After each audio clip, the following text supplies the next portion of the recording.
Wings up, everyone. Wings up, wings up, wings up. And welcome to our Wednesday night training call, our G2 Global Agency training call. I'm so glad, as I tell you every week, week after week, that I'm excited and glad to see all of you all on the call today.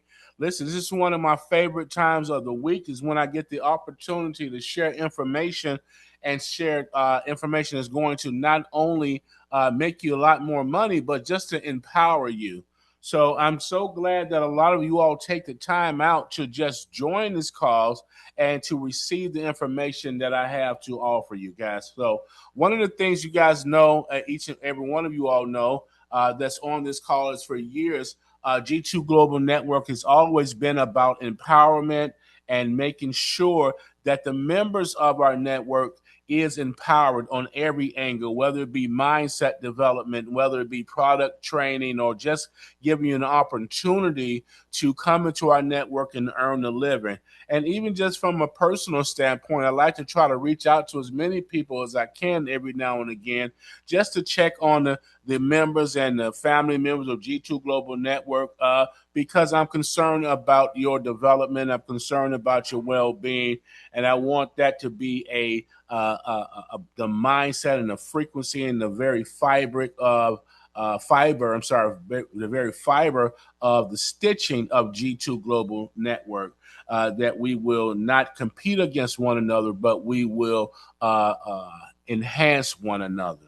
And so today, one of the things that I thought that would be really befitting as it relates to our training, you know, it's going into the rooms and learning how to navigate in the rooms and how to pick up certain frequencies and triggers to engage or to get you entry into conversations where there's opportunity.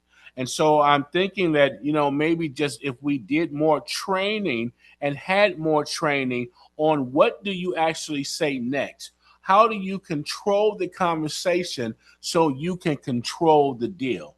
And this is something that I've learned in sales over my 35 years in sales, that if you're not controlling the conversation, that conversation will control you. Okay, so you want to make sure that you are on the controlling side of the conversation, and that does not mean to dominate the conversation. That's not what I'm speaking of, and that's what we're going to deal with today on how to properly control the conversation so you can control the deal.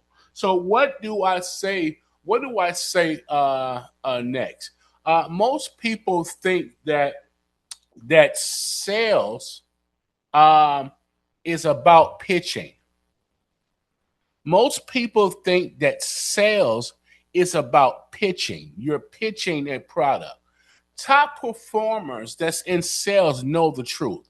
They know that it's all about controlling conversations. Top performers that perform at their highest peak know that sales is not about pitching. Amateur salespeople go through the door trying to pitch a product. When sales is about controlling the conversation properly, okay?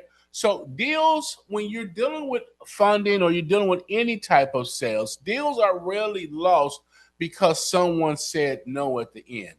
These deals that you're finding are lost because in the conversation, um, the conversation was how can I put that? They were lost. These deals were lost because the conversation was never guided properly. Let me say it that way. These deals were lost because the conversation was never guided properly. Okay. So, and these deals are not lost on price. They're lost in conversation. Okay. They're not lost on price. They're lost on conversation. They're not lost in product. They're lost in conversation. If you don't control the conversation, you don't control the outcome. And so today's training is to break down exactly how to guide any deal that you do from contact to close. Okay? And that's where you want to be. You want to be able to take your contact and close them. Okay. So, what is it mean, or what does it mean to control the conversation in sales? What does it mean?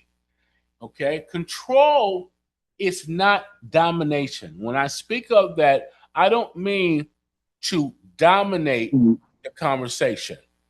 What I mean is to redirect the conversation. Okay?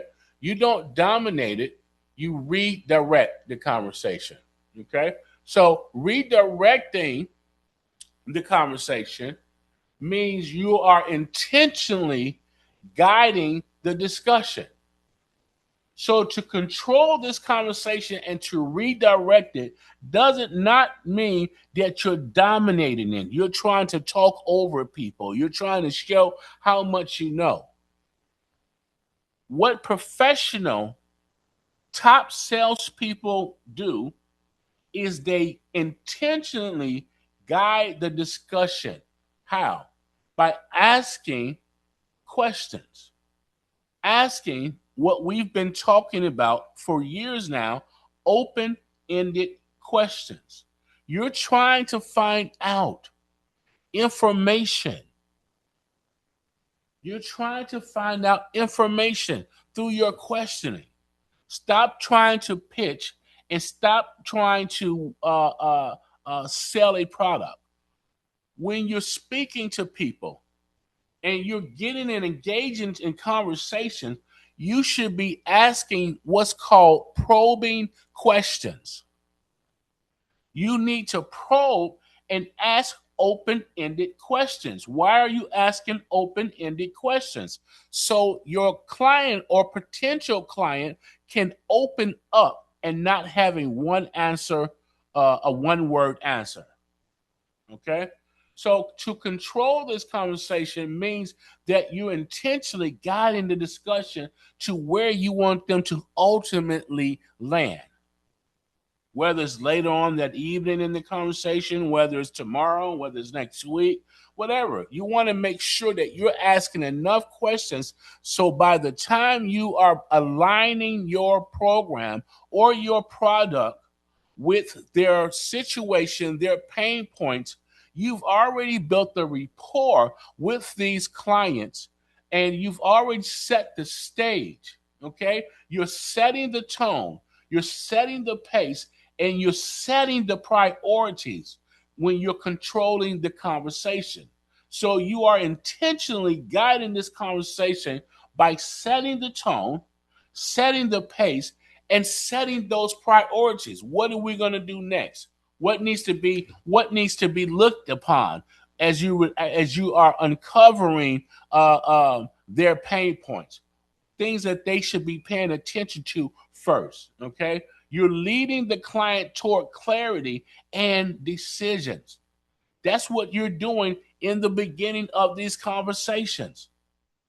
But when you go through the door and you begin these relationships thinking about how much money you're going to make off of this person,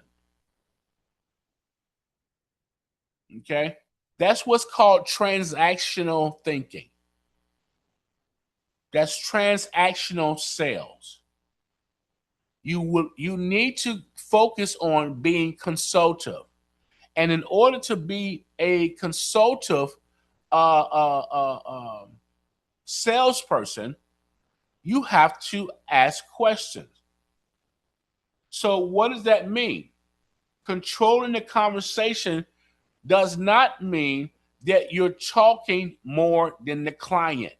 You should be listening more than you're speaking. Okay? Let's be clear. Control does not mean talking more or even being aggressive. Sometimes we are aggressive and forceful in our approach. Pitching too early. I don't know if you all have ever experienced that.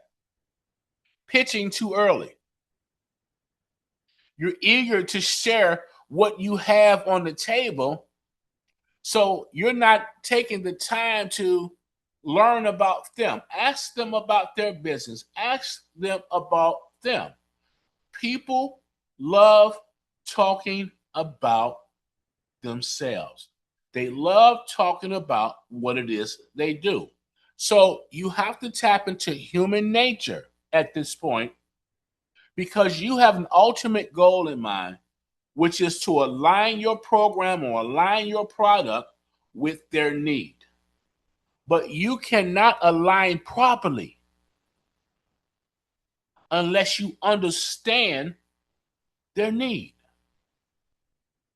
So pitching too early, being aggressive or forceful in your controlling or trying to control the conversation or talking more than the client is going to kill your opportunity every time. This is a time for you to ask structured questions. Learn about the business, what you're looking for, and what you're trying to dig out of every client, no matter what you're selling. Listen to me. Is to find the pain points. That's all you have to do. Find the pain points. If you find the pain points and you align your product as a solution to their pain, they're going to listen to you. They're going to hear you. I don't think anybody's on this call today that suffers with pain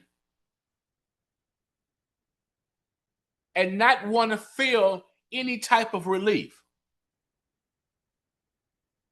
in any type of way, whether it's physical pain, financial pain, mental pain, whatever type of pain that you may have, business pain, relationship pain. If anyone comes to you with a solution to uh, cure that pain, would you listen? Of course you would. Why? Because you want relief from the pain. Okay, so you have to look for pain, their pain points, and you do that by way of asking structured questions and listening for their buying signals. Okay, so steering this conversation toward the outcome is your goal. You want to make sure that you're controlling this by the questions. That's how you steer the boat in sales, right? It's by asking the proper questions. So by the time you're at the end, you know how to align your product and your program with the right solution. You're a solution provider. Okay. So if you are not directly, if you're not directing the conversation, the client is, whether they realize it or not. It's what I stated earlier. If you're not controlling the conversation, that conversation is going to control you. The easiest way for you to control a conversation is to be inquisitive about their business or about them. Let them talk about them and their business. Keep asking more and more questions. What you're listening for is what can make their business better, what's hurting their business, what are they complaining about? Are they having retention issues? Do they need money to expand? You know, what's the pain? Are they bleeding? What area is the company bleeding in? Are they having problems finding funding or financing? Is it something that we can offer with our funding programs? Is there something that we can offer with our EPOP as a solution for them? If you're not directing the conversation, then the client is. That means that they're leading the conversation. And when they lead the conversation, they're telling you what they want you to know. When you need to be asking enough questions and open-ended questions, such as, hey, tell me a little bit about your business. What do you guys do? That's an open-ended question. opposed to a question such as, hey, do you like your company? You like your business? You like doing what you do? That could be that's a closed-ended question. You see the difference? The first question is, hey, tell me a little bit about what you do, means he has to expound. Do you love your business, or do you like your company? You like your business? That could be a yes or a no question. So this is how when you learn in sales how to direct the ship, you have to learn how to direct the ship by steering with the right questions. You're steering the conversation, okay? You're steering the conversation. So there's three things that you must do to control every deal. Number one, every successful deal follows this same structure all the time. Number one is called the frame. It's the frame, okay? The frame is simply how the client sees you. The frame, write that down. How the client perceives you. So that denotes your credibility. It denotes you. It denotes the opportunity.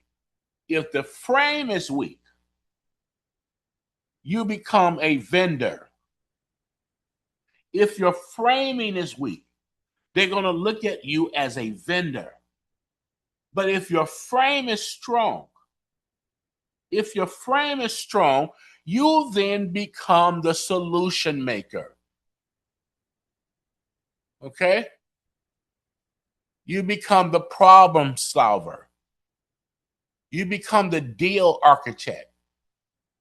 You become the capital strategist if your frame is strong.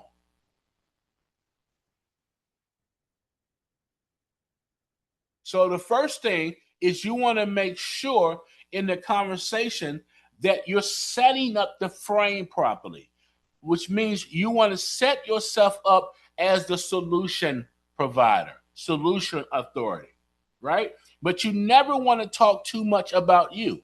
You don't even want to talk too much about your company at first. You want to talk about them. So you must frame this properly. This is how the customer is going to perceive you. You need to tell them about who you are. You need to make sure that they understand that you come with a certain level of authority and solutions for them. And then that's when you start asking these open-ended questions. So framing yourself properly is key. You want to make sure that your client perceives you and perceives your credibility as such, as one that they can consider as being a solution maker. Okay, that's the framing. Number two is called the flow. The flow. Okay, so after you're framing, the next thing is the flow.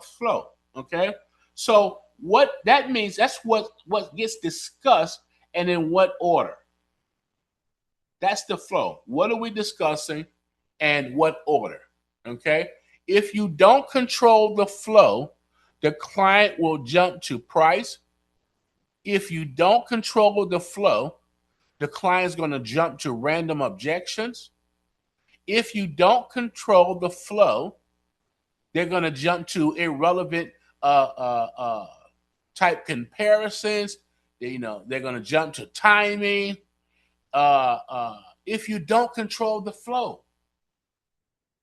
So you want to control the flow of the conversation with number one, identifying, and this works 100% of the time, you all, identifying the problem.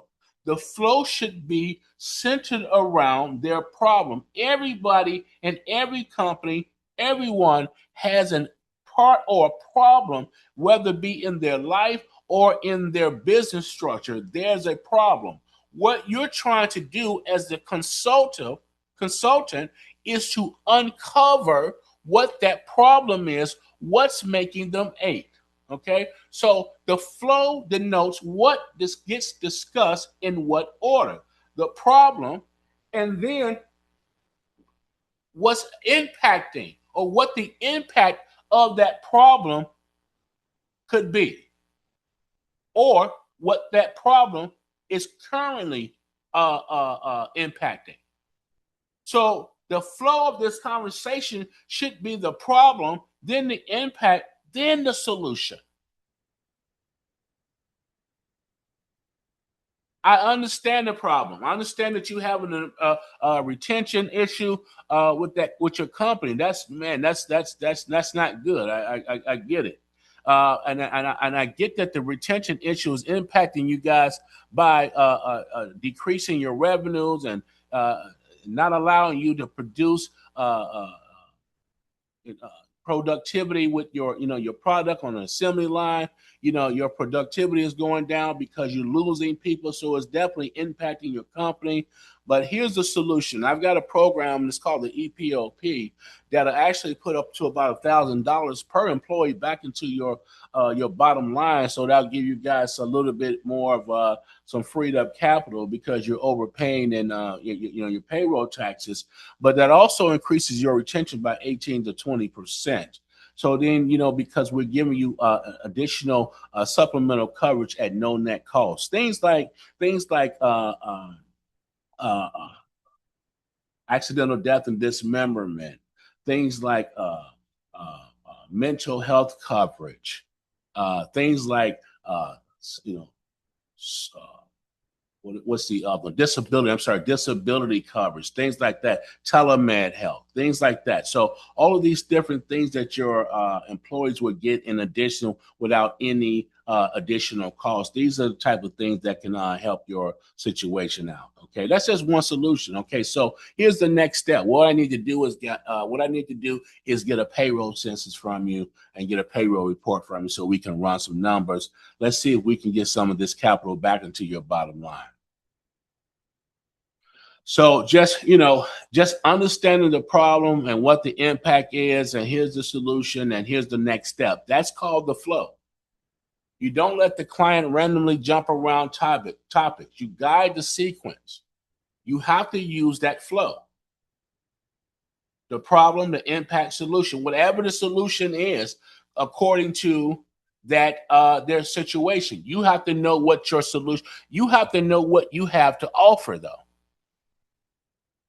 Okay, you have to know what you have to offer. Okay, so you got the framing, you got the flow, and next you want to make sure that you have the finish. You have the framing. This is how they see you. Okay, they have to see you as being strong and not seeing you as being weak. They have to see you as being a capital strategist, a problem solver, a deal architect, right? They have to see you as such, as being a consultant. And then your flow, after they see you, because your framing is done strongly, your flow is going to be based on their problem, going to be based on their impact, it's going to be based on your solution, then it's going to be based on what's our next step. Okay? That's your flow. But then once that's done, this is where the decisions are made. It's the finish. It's the finish. And these decisions are made by way of creating clarity. Okay? So the decisions are made by timing, the authority, and the commitment to the clarity. Them understanding the timing, them understanding your authority and your position, and they're committed to, and their commitment to, and their clarity. This is how you get them to the finish line.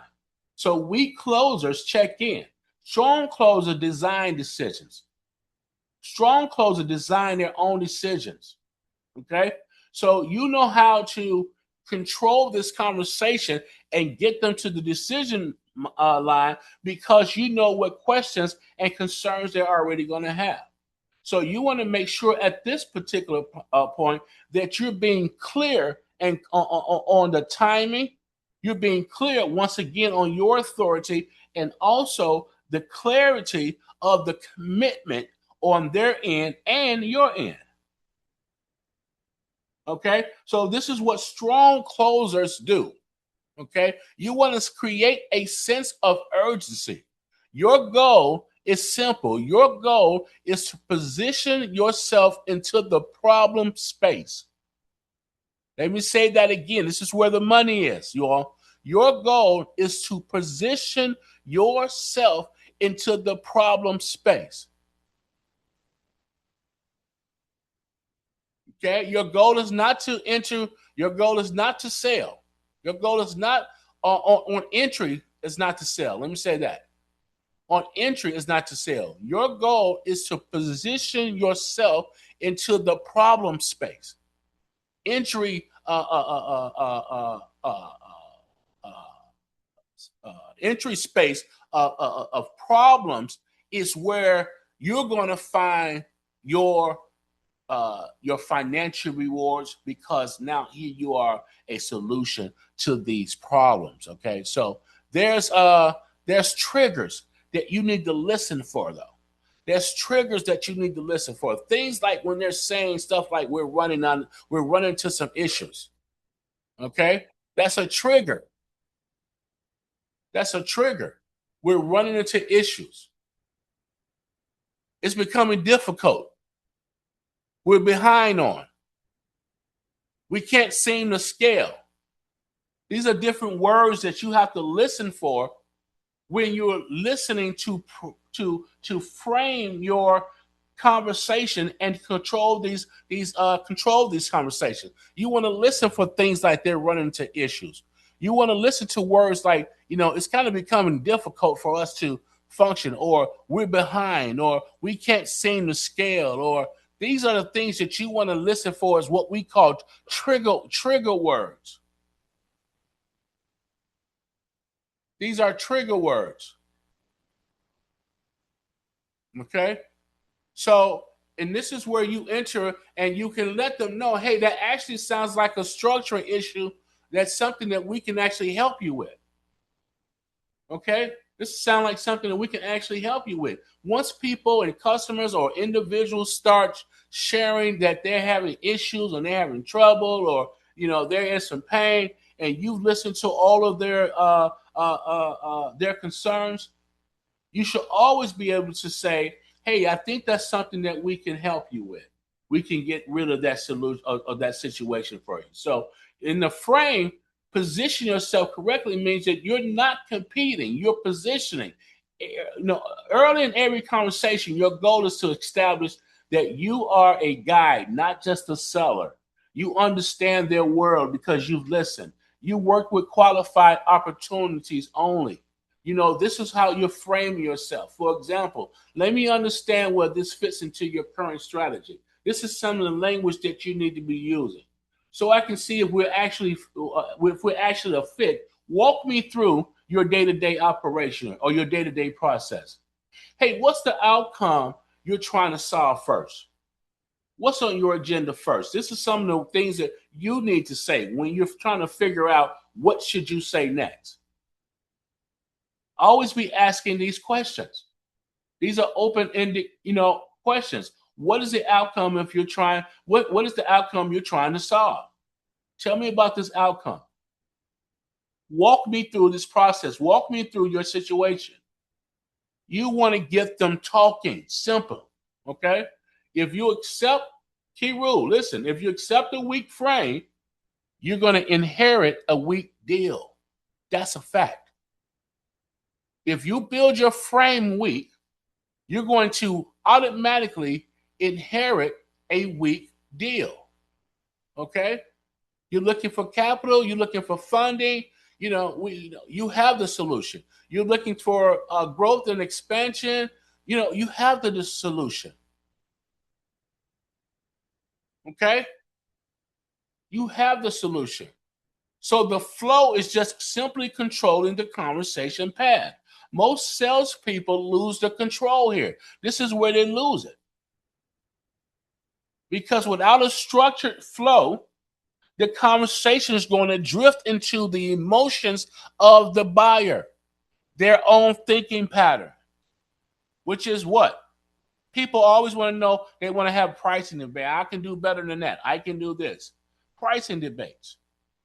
Feature comparison. They want to show about, they want you to know that they've done some homework on this particular product. They want to compare the features. And some people they come through the door with objections. right?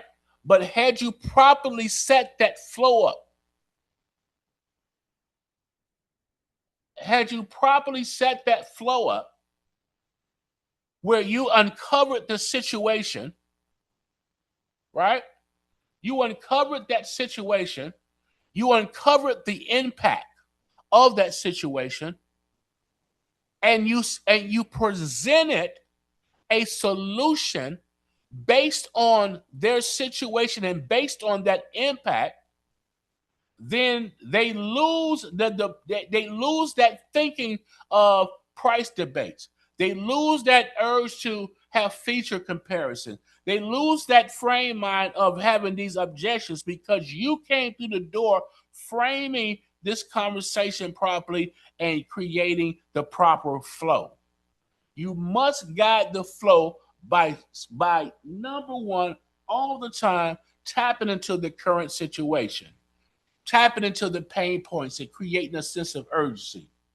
What's the cost of you not doing something? What's the cost of you not taking any type of actions?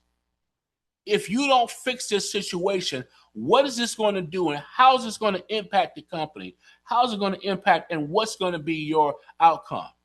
What is it that you're looking for as a desired outcome? And then once you find all of this out, because you've created the flow, you've asked the proper questions. You understand because you've taken out the time to listen and not try to overtalk and talk so much. Because your ears is the most powerful tool that you will ever have. Your ability to listen. It is not your ability to speak. It's your ability to listen, because once you have accumulated accumulated all of that information, now you can digest that information and you can regurgitate that into a solution. And a solution and align your program and your relationships and your product to that solution. And make sure you regurgitate it so they can hear the pain. They have to hear with their ears. You have to repeat it back. Okay? You have to repeat it back, guys. Listen, I'm telling you from 35 years of sales that this is what works. Right? So, the language that you want to use as they are discussing it and uncovering is things such as, hey, listen, thank you. That helps me to understand this a little bit more. But now let me ask you this. See, you're going into it even further. You're digging deeper. Mr. Customer, before we go further, I want to clarify one thing, because I'm hearing what you're discussing, but I want to make sure I have clarity, right? And then you're going to ask another question. Okay. So the real issue, Mr. Customer, here is this. Is that not correct? Tell me a little bit more about that. So you have to reframe and start just changing the things that you're saying. The things that you are saying, you have to start changing it, all right? Start changing your pattern, right? So signal words that you want to listen for. I don't care whether you overhearing conversations or you're talking to a customer directly. You want to listen for words when you're talking about understanding their pain and urgency. Listen, we're trying to fix this, or it's a problem. It's becoming a problem when we're having this, and that. Or we've outgrown, or we're behind on. These are pain signal words, right? These are pain signal words that you can listen for and listen to give you more. What's the thing? To give you more of a time and to enter into that conversation, and give you more of a structure and framing to enter into that conversation, okay? Because that's what you're looking for. You're looking for the entry points. You're looking for how to enter into this conversation with the right position, okay? Financial signals, okay? We need funding for it. We're looking for capital.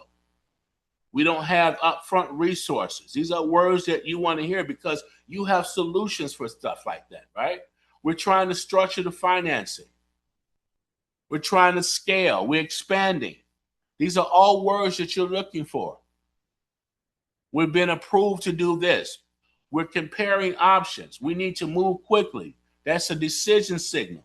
You know, people are looking to move quickly. They're looking to act right away. These are words that you have to know when you hear certain words, where to place things. Oh, this person right here is trying to actually do something right away, or this person right here is that's trying to fix a situation. They're in a pain or a sense of urgency. Let me dig a little bit deeper to see exactly what I can offer to help put that fire out.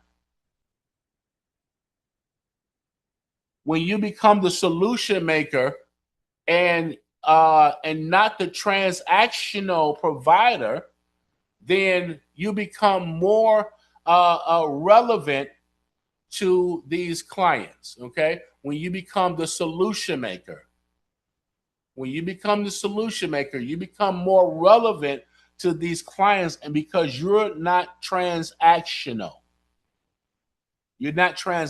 So once you gather all of that information, the next step is easy. How you enter into that conversation. This is what we call product positioning. See, this is not a pitch anymore.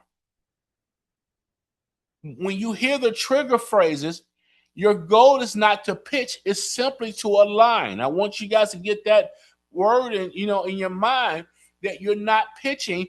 You simply want to be a person that can align solutions that comes by way of your product to people's situations. Whether it's someone that's looking to close on a property, whether it's someone that may need some funding for personal reasons, and they're in some type of trouble. Somebody may even be in foreclosure. Someone may need to buy a property. Someone may need funding for expansion or payroll to meet payroll for next month. It's so many different things. They may need to build a new property, or they need to retain, or they need to draw better talent to their customers, or I'm sorry, to their company. This is where you can position the EPOP properly, right? So you just got to know that with your product scale and what you have available, what it is that you can position and align. So when you hear those trigger phrases, your goal is not to pitch them, it's simply to align. So, your soft entry examples is things like something like, that sounds like something we can help structure all the time. Okay. Quick question. Are you already working with anyone on that side of funding?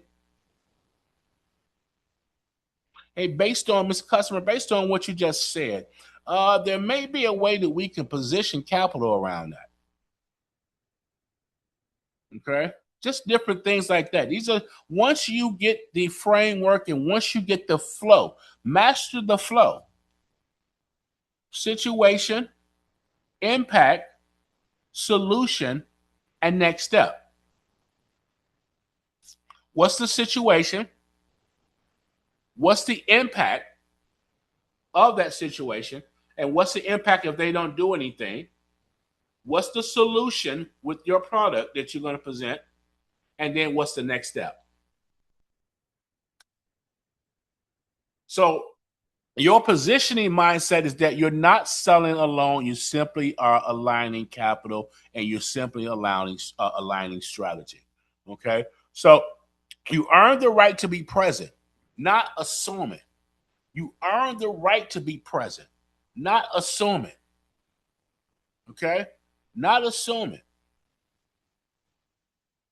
So the flow controls the framework in real time. Listen for the trigger. This is the mental sequence in every deal that you want to have. Listen for the trigger language. You want to listen for the pain. Listen for the growth. Listen for urgency when you hear people speaking and talking. Listen for the funding leads. You want to listen, listen, listen, listen, listen. When you become the best listener, you're going to become the best producer. And when you're listening with intention, you're going to become the best producer. When you're listening and preparing what you're going to say next because you want to pitch a product to them, because you want to make some money, that's where you lose it. But when you just listen as a consultant and you want to honestly learn more about them, You're listening for the pain, listening for the growth. You want to ask questions around how it is that they deal with their day-to-day operations. And, do you guys ever see issues like retention, and what's some of the pain points that your company, in this line of business? I would just ask, what's some of the pain points that your company experienced in this line of business? I haven't, talked to uh, maybe someone in your line of work to ask that question. We can, help me to understand that, right? So listen for the trigger language. You want to clarify the real problem. You want to understand that problem. You guys are going to keep hearing me say that. I've been saying that for years to you all. Understand the problem. The problem with untrained salespeople. If you're untrained, you're going to go in and just start, throwing darts, trying to get something to stick. And those of you all that know that you've been with me for some time now, guys, we have trained on so much sales training and techniques and tactics, right? That you know that those that's untrained, that don't have this training and these techniques, are just throwing things against the wall and trying to see if something is going to stick. But I want you to be structured so you'll have more production. So you want to listen for those trigger words and those trigger languages. You want to make sure you clarify the real problem. You want to reframe the situation so they can hear it. One of the things I always say in my presentations when I'm talking to any client, and I learned this some years and years ago, is to always to start off to say, so what I'm hearing is, okay? You start off when you're repeating back to that client, you want to start off saying, okay, so what I'm hearing is the real challenge is, or what I'm hearing is that you decided, or what I'm hearing. And what that does is this. It lets the customer know, number one, that you've listened to them. And that lets them know that you understand their situation and you're taking the time out to understand their situation. And the more that you take the time out to understand the client situation, the more that you can be a solution provider.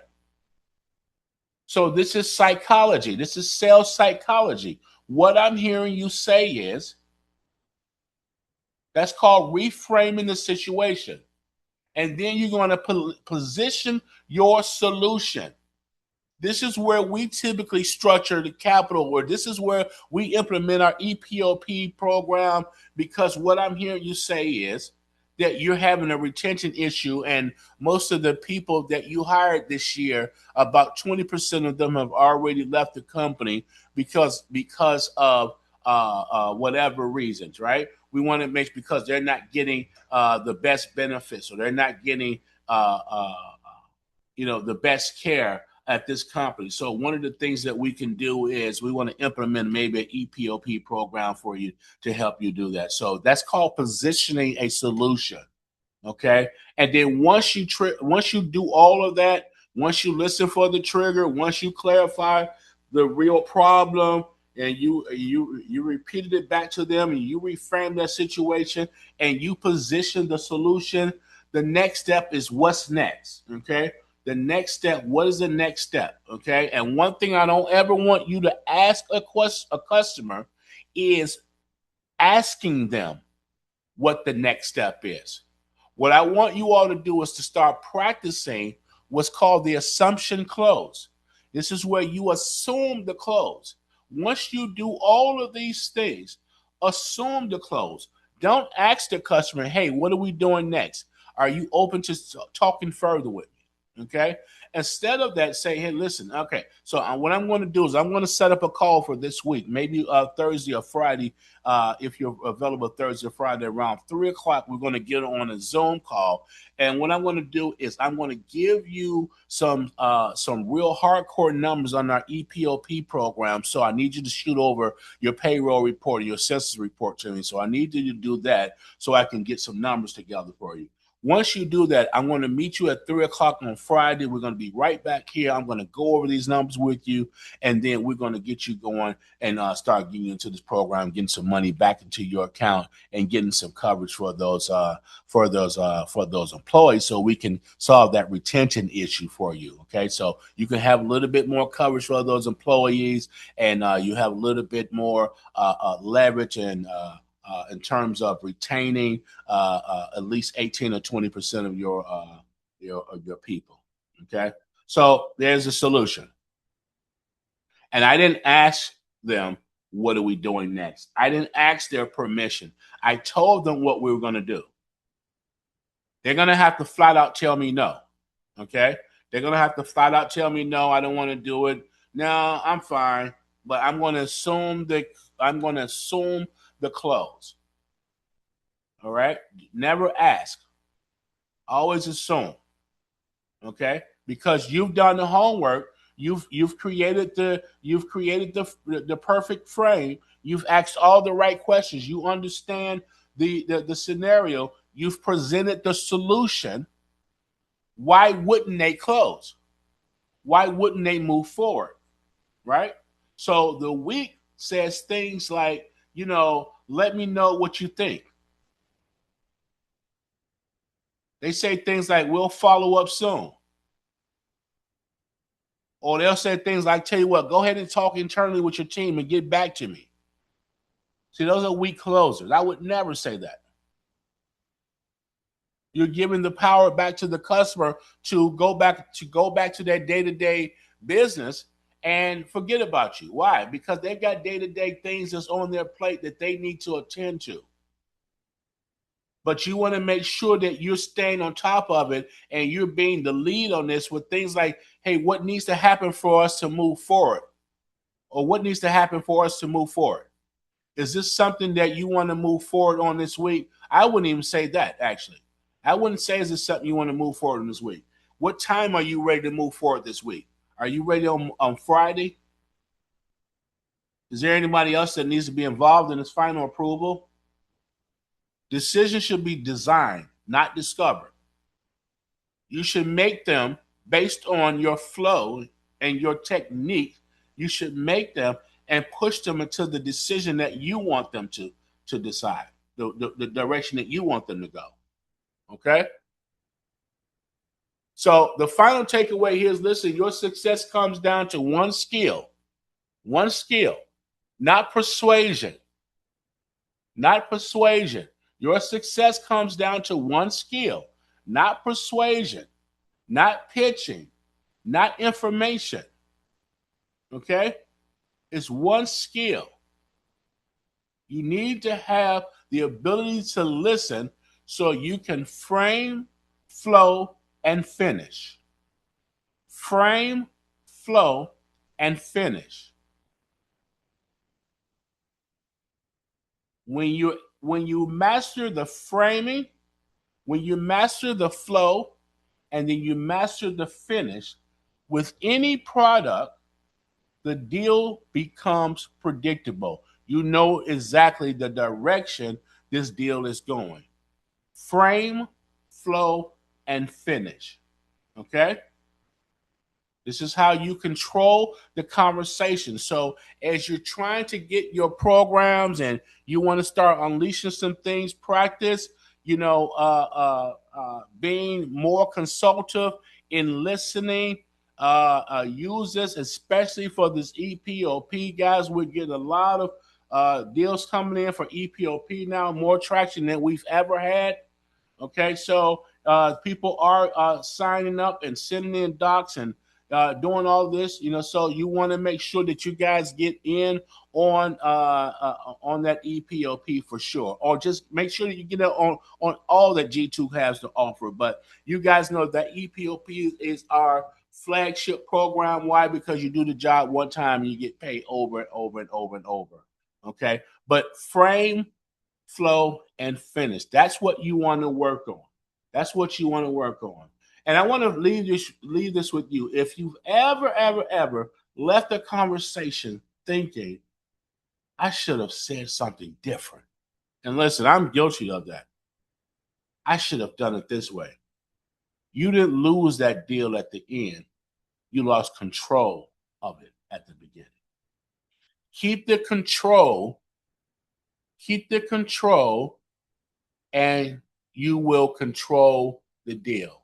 Okay? Keep the control, and you will control the deal. It's that simple. Keep the control, and you're going to control the deal. Stop letting the clients and letting their conversations control you. Pause, relax, and control the conversation.